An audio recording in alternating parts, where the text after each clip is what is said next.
But yeah, that's one final happening in one set of sports. We'll move on to the other one, basketball. Currently, as we're podcasting, game 1, Bucks and Suns. Hey, by the way, it's sponsored by KFC Making Buckets. That's the actual sponsor on the broadcast. Yeah, that's actually fact. I'm watching. Shout out KFC. I hope we can do a KFC ad read on this podcast at one time. I would totally take a KFC bag. You want KFC? If you want to sponsor the Kief Kief podcast, I will totally take that sponsorship bag. I do not care. I will sell out. It's not Kentucky Fried Chicken. It's Kief's Fried Chicken. Kief Fried Chicken. Yes. Kief Fried Chicken. It's right there. It's all in the marketing. I will take a bag and I will sell out. Anyways, yeah, Bucks and Suns. What do you guys think? Today's game 1. What do you official predictions right now? Between one of you. Suns in 6. I called that. Really? Yeah, I said the same thing. One of the last pods we did. I said Suns in 6. I'm gonna stick with it. Booker, Ayton, and Paul they're not a big 3, but they're about to be a big 3. Especially with Ayton coming up as he has been in the playoff. He's been really good.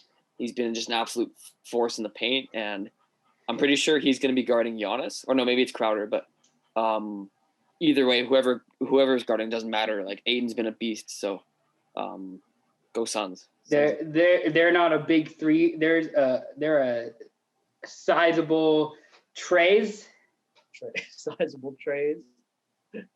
Yeah. No, nothing. Okay. All right. That didn't hit. No, I was gonna say Suns in 7, because I think the nice part about this series is that these are actually 2 like complete teams, like with depth, lineups from 1 to 5 that are really talented. Everybody knows their role. Injuries and health is obviously going to be a big factor in this series, but I'll say the Suns in 7 because I think it'll be a close series. And Giannis is apparently playing tonight, and I guess Sarge. Yes, Giannis is playing. Yeah, Sarge is walking off the court now as we speak. Health is important, but I'm going to go Suns in 7. Yeah, actually, because I was talking to Ravisher earlier. Popular guy. I also said Suns in 6. Yeah, because I think at least with the Suns, when you match up, I think they'll have like good matchups this whole series. Like Chris Paul, Devin Booker, and DeAndre Ayton, like kind of coming into his own where like I'm just a casual, but I just felt like DeAndre Ayton, like at the beginning of his career, he's kind of middling out. Like it's, he was more kind of in the shadow of like Luka Doncic and Trae Young for how successful they've been, in that same draft class. But obviously, DeAndre Ayton went number 1. So Marvin Bagley. Marvin Bagley as well. Apparently, it's just a mess. Marvin Bagley's a mess, but that's Sacramento for you. Yeah, that's Sacramento. But especially this playoffs, watching DeAndre Ayton kind of like come into his own. He caught that lob against the Clippers to end the game. Zubac stood no chance. I don't know if it's just me, but I feel like every time I watch Zubac play a game, he has like no sense of direction. Like he just looks lost all the time. I don't know if that's just me. I'm a Lakers fan, and I think it was the 2020 trade deadline, like before the pandemic. The Lakers traded Zubac, or maybe it was 2019. I can't remember. But one of the trade deadlines, they traded him for Mike Muscala.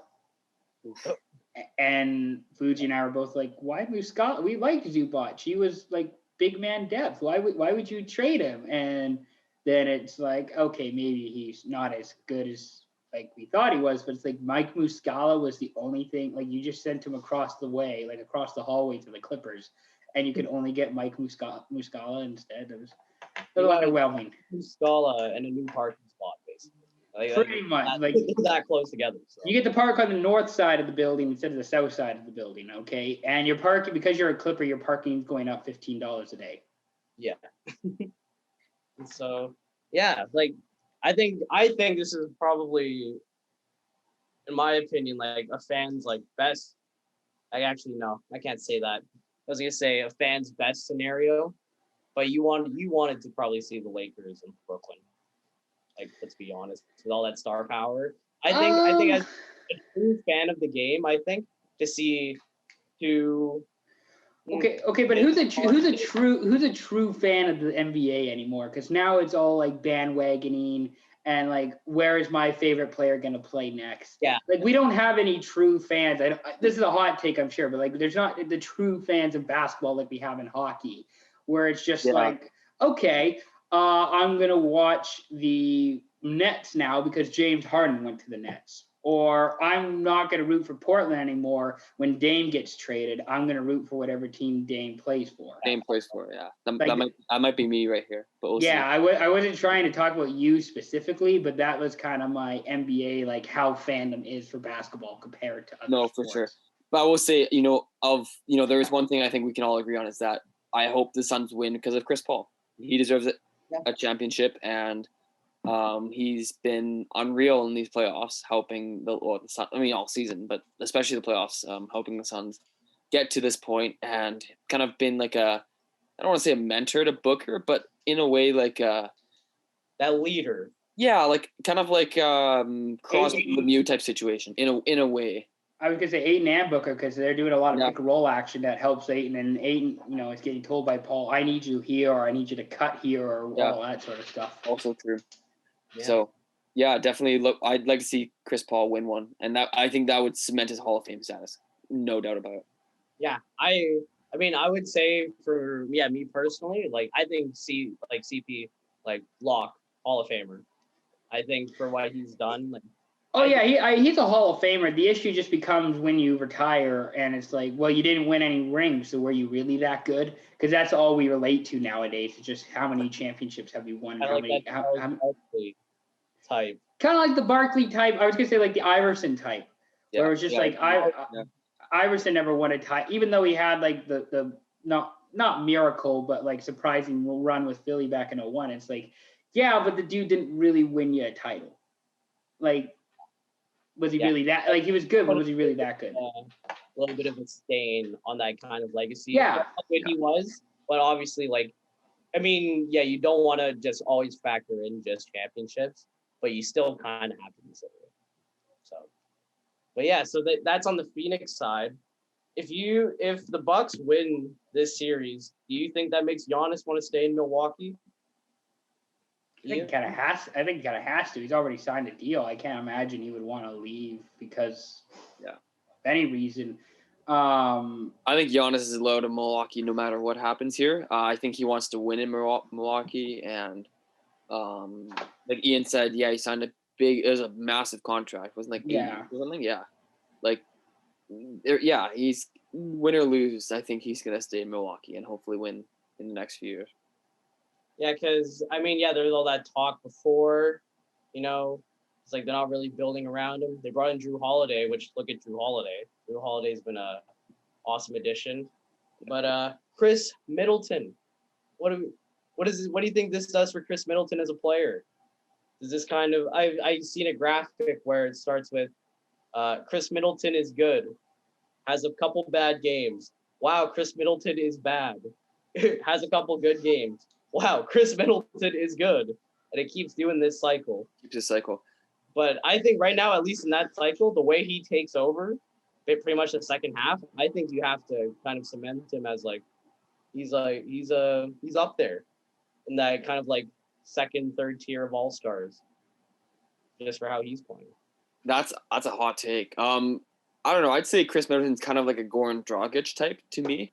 Like that kind of very under the radar type player, but seems to perform well when it counts and plays on good teams. Dragic last year with Miami was really good.